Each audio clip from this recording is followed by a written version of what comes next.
السلام علیکم ورحمۃ اللہ وبرکاتہ۔ ابن عباس کہتے ہیں کہ اس دوران کے جبریل علیہ السلام نبی صلی اللہ علیہ وسلم کے پاس بیٹھے ہوئے تھے کہ اچانک انہوں نے اوپر سے ایک آواز سنی تو آپ نے اپنا سر اٹھایا۔ جبریل علیہ السلام نے فرمایا کہ یہ آسمان کا ایک دروازہ ہے جسے صرف آج کے دن کھولا گیا ہے، اس سے پہلے کبھی نہیں کھولا گیا تھا۔ پھر اس سے ایک فرشتہ اترا تو جبریل علیہ السلام نے فرمایا یہ فرشتہ جو زمین کی طرف اترا ہے یہ آج سے پہلے کبھی نہیں اترا۔ پھر اس فرشتے نے سلام کیا اور کہا کہ آپ کو 2 نوروں کی خوشخبری ہے جو آپ کو دیے گئے اور آپ سے پہلے کسی نبی کو نہیں دیے گئے، ایک سورۃ الفاتحہ اور دوسری سورۃ البقرہ کی آخری 2 آیات۔ جب بھی آپ ان دونوں میں سے کوئی بھی دعائیہ جملے پڑھیں گے، یعنی اہدنا الصراط المستقیم اور وہاں پر آمن الرسول کے آخر میں جو دعائیں آتی ہیں، تو آپ کو مانگی ہوئی چیز ضرور عطا کر دی جائے گی۔ اہلا وسہلا ومرحبا، نحمده ونصلی علی رسولہ الکریم، اما بعد فاعوذ باللہ من الشیطان الرجیم، بسم اللہ الرحمن الرحیم، رب اشرح لی صدری ویسر لی امری واحلل عقدۃ من لسانی یفقہوا قولی۔ اور جب میرے بندے آپ سے میرے بارے میں سوال کریں تو کہہ دیجئے بے شک میں قریب ہوں، میں پکارنے والے کی پکار کا جواب دیتا ہوں۔ جب وہ مجھے پکارے تو ان کو چاہیے کہ وہ میرا حکم مانے اور مجھ پر ایمان رکھیں تاکہ وہ ہدایت پائیں۔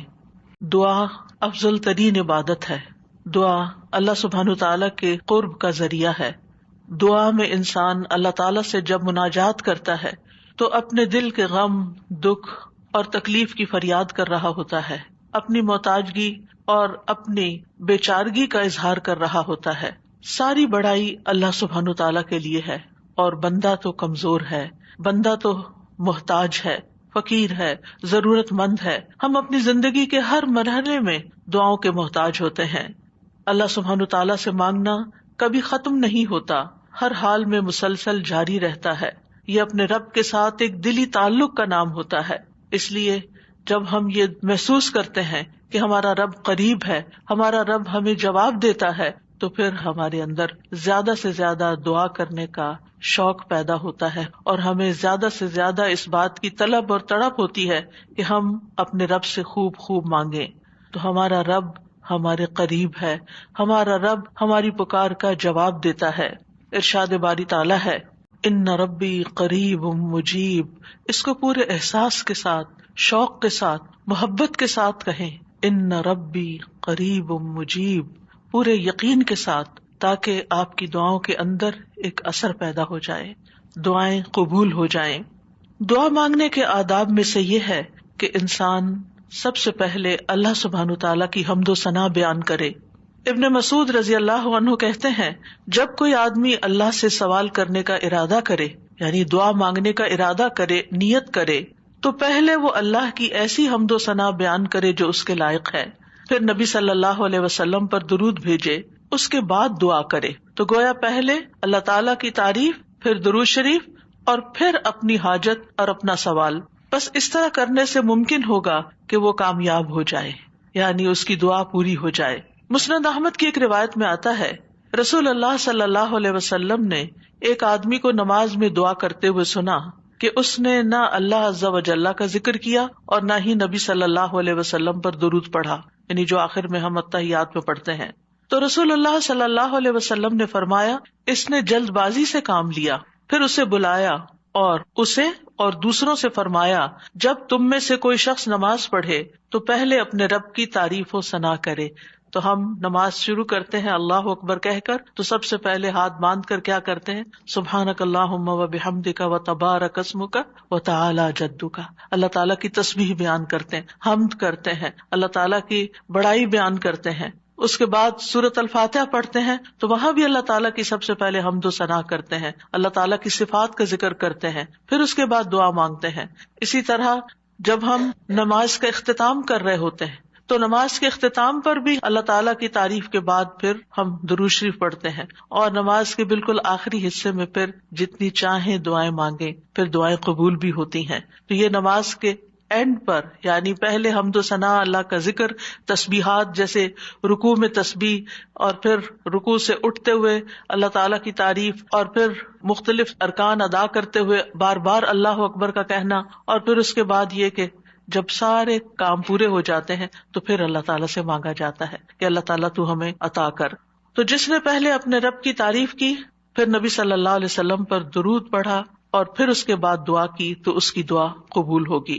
جہاں تک اللہ سبحانہ تعالیٰ کی تعریف کا، حمد و ثنا کا تعلق ہے، تو اس میں ہم قرآن مجید کی طرف اگر رجوع کریں تو سب سے بہترین ثنا اور دعا اور اللہ تعالیٰ کی تعریف کا آغاز سورۃ الفاتحہ سے ہوتا ہے۔ الحمد للہ رب العالمین الرحمن الرحیم مالک یوم الدین ایاک نعبد و ایاک نستعین اہدنا الصراط المستقیم صراط الذین انعمت علیہم غیر المغضوب علیہم ولا الضالین۔ سورۃ الفاتحہ اللہ تعالیٰ کی حمد و ثنا پر مشتمل سورت ہے۔ رسول اللہ صلی اللہ علیہ وسلم نے فرمایا، اللہ تعالیٰ فرماتے ہیں، اور یہ حدیث قدسی ہے، کہ نماز یعنی سورۃ الفاتحہ میرے اور میرے بندے کے درمیان نصف نصف تقسیم کر دی گئی ہے، اور میرے بندے کے لیے وہ ہے جو وہ مانگے۔ جب بندہ الحمد للہ رب العالمین کہتا ہے تو اللہ تعالیٰ فرماتے ہیں میرے بندے نے میری حمد بیان کی۔ تو گویا سورۃ الفاتحہ میں سب سے پہلے ہم کیا کرتے ہیں؟ قرآن مجید کے آغاز میں الحمد للہ کہتے ہیں، تعریف سے بات شروع کرتے ہیں۔ پھر فرمایا، اور جب وہ الرحمن الرحیم کہتا ہے تو اللہ تعالیٰ فرماتا ہے میرے بندے نے میری ثنا کی، یعنی میری تعریف بیان کی۔ اور جب وہ مالک یوم الدین کہتا ہے تو اللہ تعالیٰ فرماتے ہیں میرے بندے نے میری بزرگی بیان کی، یا فرماتا ہے کہ میرے بندے نے اپنے کام میرے سپرد کر دیے۔ اور جب وہ ایاک نعبد و ایاک نستعین کہتا ہے تو اللہ تعالیٰ فرماتا ہے یہ میرے اور میرے بندے کے درمیان ہے، اور میرے بندے کے لیے وہ ہے جو اس نے مانگا ہے۔ تو گویا قرآن مجید کی پہلی سورت میں ہی ہمیں مانگنے کا ادب سکھا دیا گیا کہ مانگنے کے لیے سب سے پہلے اللہ تعالیٰ کی حمد و ثنا کرو، اللہ تعالیٰ کی تعریف بیان کرو، اور پھر ایاک نعبد یہ دعائے عبادت ہے، و ایاک نستعین دعائے مسئلہ ہے، جس میں ہم اللہ تعالیٰ سے مدد چاہتے ہیں زندگی کے تمام کاموں میں۔ اور پھر جب بندہ اہدنا الصراط المستقیم آخر تک کہتا ہے تو اللہ تعالیٰ فرماتا ہے یہ میرے بندے کے لیے ہے، اور میرے بندے کے لیے وہ ہے جو اس نے مانگا۔ اور یہاں ایک اور بات قابل غور ہے کہ مانگنے کی چیزوں میں سب سے پہلی چیز ہدایت ہے، رہنمائی ہے، دین کے معاملات میں بھی، دنیا کے معاملات میں بھی۔ ہم ہر قدم پر اللہ تعالیٰ کی رہنمائی کے محتاج ہیں، اور جب ہم دن کی ہر نماز کی ہر رکعت کے اندر اللہ تعالیٰ سے ہدایت مانگتے ہیں اور اللہ تعالیٰ ہماری دعا قبول کر کے ہماری رہنمائی کرتے ہیں، تو آپ سوچئے کہ زندگی کا یہ سفر کتنا خوبصورت ہو سکتا ہے، اور پھر اس کا اختتام کتنا خوبصورت ہو سکتا ہے، اور پھر اس کا انجام کتنا پیارا ہو سکتا ہے۔ لہٰذا اللہ تعالیٰ سے ہم سب ہدایت مانگتے رہیں۔ اور ویسے بھی آپ دیکھیں کہ سورۃ الفاتحہ پڑھنے کے بعد جو دعا کی جاتی ہے وہ دعا قبول ہوتی ہے، یعنی یہ قبولیت دعا کی بھی علامت ہے۔ ابن عباس کہتے ہیں کہ اس دوران کے جبریل علیہ السلام نبی صلی اللہ علیہ وسلم کے پاس بیٹھے ہوئے تھے کہ اچانک انہوں نے اوپر سے ایک آواز سنی، تو آپ نے اپنا سر اٹھایا۔ جبریل علیہ السلام نے فرمایا کہ یہ آسمان کا ایک دروازہ ہے جسے صرف آج کے دن کھولا گیا ہے، اس سے پہلے کبھی نہیں کھولا گیا تھا۔ پھر اس سے ایک فرشتہ اترا تو جبریل علیہ السلام نے فرمایا یہ فرشتہ جو زمین کی طرف اترا ہے یہ آج سے پہلے کبھی نہیں اترا۔ پھر اس فرشتے نے سلام کیا اور کہا کہ آپ کو 2 نوروں کی خوشخبری ہے جو آپ کو دیے گئے اور آپ سے پہلے کسی نبی کو نہیں دیے گئے، ایک سورۃ الفاتحہ اور دوسری سورۃ البقرہ کی آخری 2 آیات۔ جب بھی آپ ان دونوں میں سے کوئی بھی دعائیا جملے پڑھیں گے، یعنی اہدنا الصراط المستقیم اور وہاں پر آمن الرسول کے آخر میں جو دعائیں آتی ہیں، تو آپ کو مانگی ہوئی چیز ضرور عطا کر دی جائے گی۔ تو اس لیے سورۃ الفاتحہ پڑھ کے بھی آپ دعا شروع کر سکتے ہیں، اور اسی طرح آمن الرسول جب پڑھیں اس وقت کی دعائیں بھی توجہ سے، اور اس کے ساتھ مزید دعائیں بھی، یعنی یہ دعا تو ہم مانگیں گے ہی اہدنا الصراط المستقیم۔ اور پھر آپ دیکھیے جب ہم پریشان ہوتے ہیں، ہم فکر مند ہوتے ہیں، ہم بیمار ہوتے ہیں، تو اس موقع پر بھی ہمیں رہنمائی کی ہی ضرورت ہوتی ہے کہ اب اس مسئلے کے حل کے لیے، اس بیماری کے علاج کے لیے، اس مشکل سے نکلنے کے لیے ہم کیا کریں۔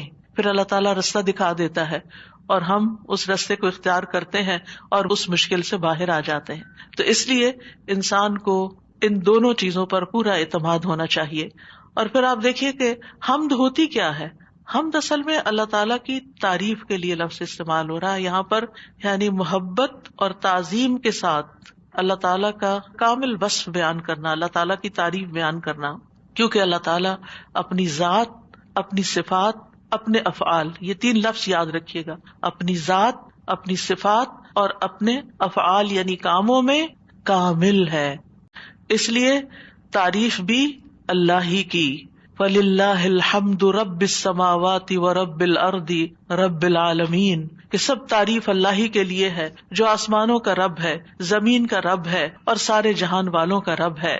کیونکہ اسی نے سب کو پیدا کیا، زمین و آسمان اور جو کچھ ان کے بیچ میں ہے. اور پھر یہ کہ ہر نعمت جو ہمیں ملی اسی کی طرف سے، سب چیزوں کو پیدا کرنے والا خالق وہ، ہمارا بھی خالق وہ، اور پھر اس کے بعد ہمارا مالک بھی وہ، ہمارا رازق بھی وہ. جو کچھ بھی ہمارے پاس ہے، وما بکم من نعمت فمن اللہ، اسی کی طرف سے ہے. جب سب کچھ دیا اس نے تو پھر شکر بھی اسی کا ادا کرنا چاہیے. اور پھر آپ دیکھیے کہ ہدایت کا سبب جو کتاب اللہ ہے وہ بھی اللہ نے ہمیں دی، لہٰذا اس پر بھی اللہ تعالیٰ کی تعریف. تو اللہ تعالیٰ نہ صرف یہ کہ دنیا میں بلکہ آخرت میں بھی تعریف کا حقدار ہے. الحمد للہ الذی لہ ما فی السماوات وما فی الارض وَلَهُ الْحَمْدُ فِي الْآخِرَةِ وَهُوَ الْحَكِيمُ الْخَبِيرُ. سب تعریف اللہ کے لیے ہے کہ جو کچھ آسمانوں میں ہے اور جو کچھ زمین میں ہے سب اسی کا ہے، اور آخرت میں بھی سب تعریف اسی کے لیے ہے. وہی کمال حکمت والا، ہر چیز کی خوب خبر رکھنے والا ہے. اور پھر اللہ تعالیٰ کی صفات کا جو ذکر ہے کہ کیوں نہ اس کی تعریف کی جائے، کیونکہ وہ تو مہربان ہے، رحمان اور رحیم ہے. اور اللہ تعالیٰ کی 100 رحمتیں ہیں جن میں سے صرف ایک اس دنیا کے لیے، باقی 99 آخرت کے لیے. اس لیے تعریف دنیا میں بھی اللہ کی اور آخرت میں بھی. اور پھر مالک یوم الدین بھی وہی ہے کہ جس دن ہمارے اعمال کا فیصلہ ہوگا، اس لیے تعریف اسی کی کہ اس نے یہ فیصلہ اپنے ہاتھ میں رکھا ہے. اور پھر ہم اسی کی عبادت کرتے ہیں. جس رب کی اتنی صفات ہوں پھر اس کی عبادت کیوں نہ کی جائے، اور اسی سے ہم مدد چاہتے ہیں اور سب سے پہلے ہدایت چاہتے ہیں، اور پھر انعام یافتہ لوگوں میں شامل ہونا چاہتے ہیں. ان لوگوں میں نہیں جن پر رب ناراض ہے، اور ان میں بھی نہیں کہ جو بھٹکے ہوئے لوگ ہیں.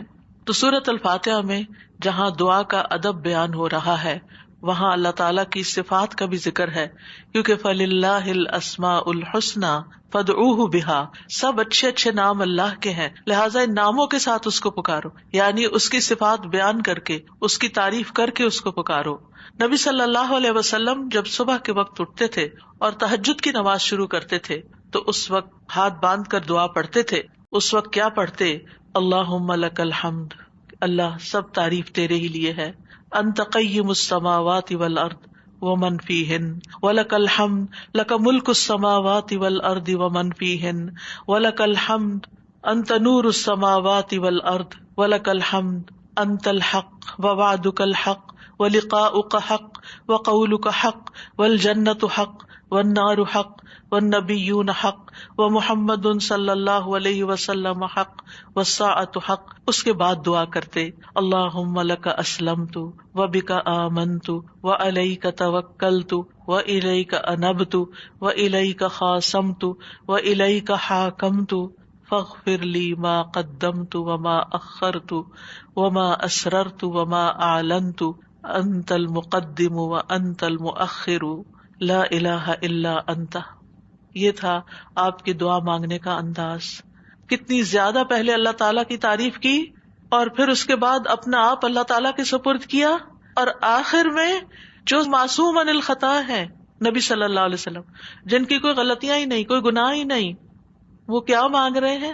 ایک چیز مانگ رہے ہیں، کیا؟ اللہ تو مجھے بخش دے، میرے اگلے پچھلے پوشیدہ اور ظاہری گناہوں کو معاف کر دے. تو ہی پہلے تھا اور تو ہی آخر میں ہوگا، تیرے سوا کوئی معبود نہیں. نبی صلی اللہ علیہ وسلم کے تہجد کے وقت کی اس دعا سے ہمارے لیے سیکھنے کی کیا بات ہے کہ دعا کا ایک بڑا حصہ کس پر مبنی ہونا چاہیے؟ اللہ تعالیٰ کی تعریف پر مبنی ہونا چاہیے. لیکن ہم نے کبھی یہ دعا کا سلیقہ سیکھا ہی نہیں، اللہ تعالیٰ کی یہ تعریف کبھی اس طرح کی ہی نہیں. ہمیں صرف اپنا آپ ہی یاد رہتا ہے، صرف اپنے مسائل یاد رہتے ہیں، صرف اپنی پریشانیوں کا ذکر رہتا ہے. اللہ تعالیٰ کی حمد و ثنا ہم بھولے رہتے ہیں. اور پھر یہ کہ اللہ سبحانہ و تعالیٰ کی حمد و ثنا کا حق ادا نہیں ہو سکتا جتنی بھی ہم کریں. اس لیے جو اللہ کے پیارے بندے ہوتے ہیں وہ اللہ تعالیٰ کی حمد و ثنا میں زیادہ وقت لگاتے ہیں. تو آج سے جو سیکھنے کی بات ہے، جو ٹیک ہوم میسج ہے، وہ یہ کہ ہم اگر چاہتے ہیں کہ اللہ تعالیٰ ہماری مشکلات آسان کرے، ہمیں بخش دے دنیا میں بھی اور آخرت میں بھی، تو پھر اللہ کی تعریف بیان کریں، اللہ کی توحید بیان کریں، اللہ تعالیٰ کی حمد بیان کریں، اللہ تعالیٰ کی تکبیر بیان کریں، اللہ تعالیٰ کی تسبیح بیان کریں. اور پھر ہم دیکھتے ہیں کہ قیامت کے دن اللہ تعالیٰ نبی صلی اللہ علیہ وسلم کو سفارش کرنے سے پہلے اپنی حمد سکھائیں گے. یعنی ایک تو دنیا کے دعائیں ہیں نا جو دنیا میں ہم مانگتے ہیں، اور آخرت میں اس بات کی دعا کہ اللہ تعالیٰ آپ حساب کتاب قائم کر دیں، یہ بھی ایک دعا ہوگی نا. یہ سفارش ایک دعا ہے، لیکن اس سفارش سے پہلے کیا ہوگا؟ یعنی قیامت کے دن جب لوگ پریشان ہوں گے، انبیاء کے پاس جائیں گے تو انبیاء ان کو آگے بھیجتے جائیں گے، حتیٰ کہ لوگ محمد صلی اللہ علیہ وسلم کے پاس آئیں گے. تو حدیث میں آتا ہے کہ وہ کہیں گے تم سب محمد صلی اللہ علیہ وسلم کے پاس جاؤ، اللہ نے ان کے اگلے پچھلے سب گناہ معاف فرما دیے ہیں. تو وہ سب میرے پاس آئیں گے تو میں سب کو لے کر اللہ کی بارگاہ میں حاضر ہونے کی اجازت چاہوں گا. اجازت ملنے پر سجدے میں گر پڑوں گا. عاجزی دیکھیے، ہمبلنس دیکھیے. اور جب تک اللہ چاہے گا میں سجدے میں ہی رہوں گا. یعنی جتنا اللہ پسند کرے گا اتنی دیر میں جھکا ہی رہوں گا. ہمارے سجدے کیسے ہوتے ہیں؟ ٹھونگے مار رہے ہوتے ہیں اوپر نیچے، بس تھوڑی سی ایکسرسائز. حکم ہوگا اے محمد اپنا سر سجدے سے اٹھاؤ، مانگو دیے جاؤ گے، کہو سنا جائے گا، اور سفارش کرو تمہاری سفارش قبول کی جائے گی. میں اپنا سر اٹھاؤں گا اور اللہ کی وہ حمد کروں گا جو مجھے اس کی طرف سے سکھائی جائے گی، یعنی اس دن سکھائی جائے گی، اور وہ حمد وہیں ملے گی اور ان الفاظ سے حمد کریں گے. یعنی وہ حمد آج ہمیں نہیں پتا، آپ کو بھی نہیں پتا، اس وقت آپ کو سکھائی جائے گی. یعنی وہ ایسی حمد ہوگی جو اس سے پہلے کبھی نہیں ہوگی.